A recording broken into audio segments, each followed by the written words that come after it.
Hello, everyone. My name is Anthony, and I've started this channel called Be a Good Human because I just turned 40 and I'm currently trying to be the best human being that I can be in my life. And I'm trying to draw from a lot of different experiences, a lot of different viewpoints, and really learn what it means to be a good human. So, with that, I'm starting with something very controversial, and I know that the Renee Good case, where she was shot by an ICE agent last week. Now, let's just jump into it, right? Officers made contact with Renee Good last week because she was impeding.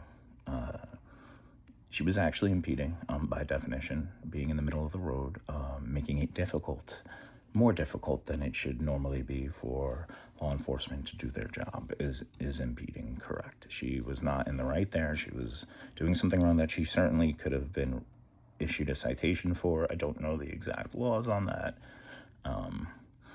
So now their reason for making contact is a little sus to me. Again, she was doing it, whatever, but the first agent, Ross, the one that shot her, when he initially arrives on the scene, you can actually see that he goes around the back of her vehicle without her trying to stop him or do anything to him, right? And this is proof because on his cell phone video, he gets out and is on the passenger side of her vehicle. And then also, again, yes, it's impeding. However, you clearly see that she waves the second ICE officer to go past her vehicle. So while I think the reason for the contact is a little sus, even though she was doing it, I understand it, and I'm not going to argue that. What I am going to argue is how they didn't follow procedure. If you were really concerned about a vehicle impeding you, I don't believe your first action would be to drive around that vehicle and then start video recording on your cell phone. I believe what this officer should have done, this agent should have done, is walk up to the driver's side window and asked her to move, or written her a citation without saying anything. Say, yep, you're impeding. Here's a ticket. You broke the law, whatever it is. So here's another one of my issues. Speaking of that, is people kept saying they're giving her lawful orders, which, again, I would understand if they were cops or agents who had properly identified themselves as such. However, unfortunately, these are men running around in camo without proper identification. They're wearing masks, bulletproof vests, fatigues. I mean, they look intimidating. So in order for me to perceive something as a lawful order, you have to prove to me that you're an agent. You can't just tell me to do something and then expect that I'm not going to be like, wait, who are you? Why are you doing this? Or get scared and maybe even try to run away, because again, you've literally not presented any proof that you're actually law enforcement. This is such a dangerous precedent because there's nothing to stop people from actually dressing up as ICE agents. If you look, the only thing it says is enforcement officer, something up here. It doesn't have a name, a badge number, no form of identification. So literally, random people could go get all the equipment and go around pretending to be ICE agents. That's not good. I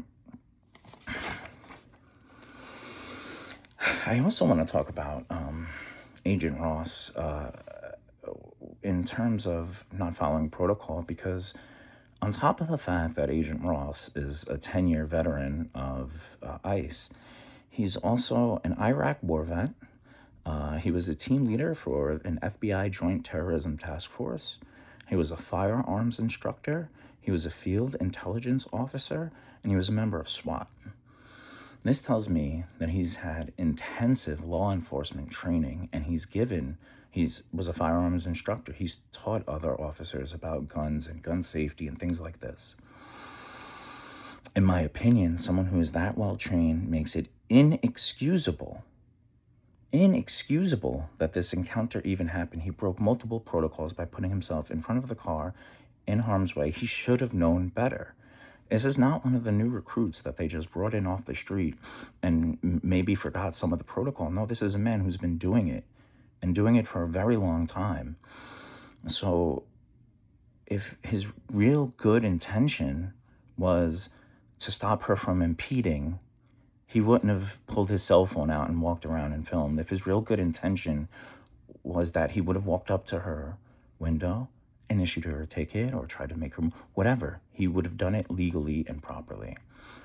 And this also comes to the second agent who, again, jumps out of a unmarked vehicle with a mask, shouting things at her, and runs up and tries to open her door, tries to rip her out. And let's also think about the fact that there are multiple videos online of ICE agents unlawfully ripping people out of their cars. So she was rightfully scared. Do I think it was smart of her to drive off? Probably not. However, these agents gave no reason for her to feel safe. They did not follow any protocol. And again, Agent Ross should have known better. He should have de-escalated. This is inexcusable. There's enough evidence there, in my opinion, that says that these are guys just like, he escalated this on purpose. He wanted a reason to shoot someone. He could have very well got out of the way of that car, because he does. Like, whether you want to say with how severely he was hit or not is not really the case important, because he gets out of the way, and he's capable of getting out of the way before he unholsters his gun, but chooses not to. Instead, he chooses to switch the hand that his cell phone's in and unholster his gun. There's so many reasons why the officers did so many things wrong here. And if you're defending them, I think you have to really ask yourself why. Like, do you want dangerous people off the streets and for them to do their job properly? They're going to have to deal with protesters and people doing things like this. This is just how it works. And Americans have the right to protest. Again, granted, she shouldn't have been doing something illegal, but that in no way justifies improper procedure, the officer just filming her for no reason, them yelling at her, not providing identification. Like, all of this, like, in my head, like, how can you sit there and justify it? Like, they are clearly on a power trip.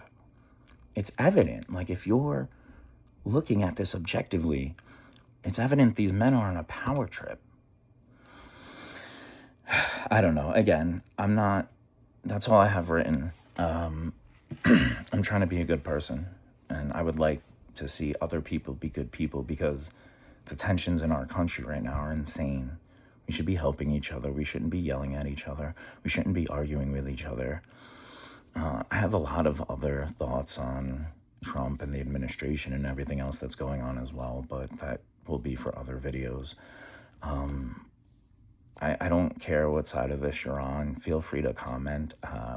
I personally will not respond to things that aren't logical or in bad faith.